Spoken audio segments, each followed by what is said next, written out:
ખેરાલુના Vrindavan road ઉપર ખાડાના લીધે રિક્ષા પલટી જતા એક વ્યક્તિને ઈજા પહોંચતા સારવાર માટે ખસેડાયો.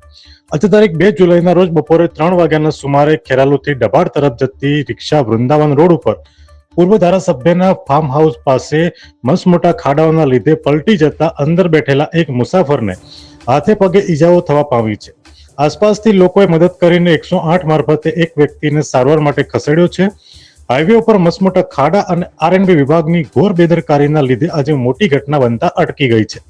ખેરાલુ શહેર અને હાઈવે ઉપર મસમોટા ખાડાઓથી વાહન ચાલકોને ભારે હાલાકીનો સામનો કરવો પડી રહ્યો છે. સમગ્ર મામલે રિક્ષા ચાલકે પોતાની પ્રતિક્રિયા પણ આપી છે. અહેવાલ જીગર મેવાડા, ખેરાલુ. હેલો, સંજયભાઈ દેવી પૂજક. શું ઘટના બની? અમે રિક્ષા લઈને ખેરાલથી દબાડ જતા હતા. એક પેસેન્જર મને વંદરાવન ચોકથી મળ્યું. તે વચ્ચે આવતા ખાડા મળ્યા મને. તે મેં ખાડા ના દેખવાના વચ્ચે આગળ ગાડી હતી. ગાડી મારી પલટી મારી રિક્ષા.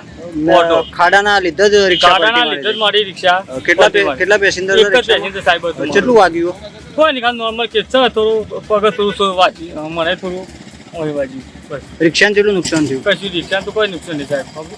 બસ.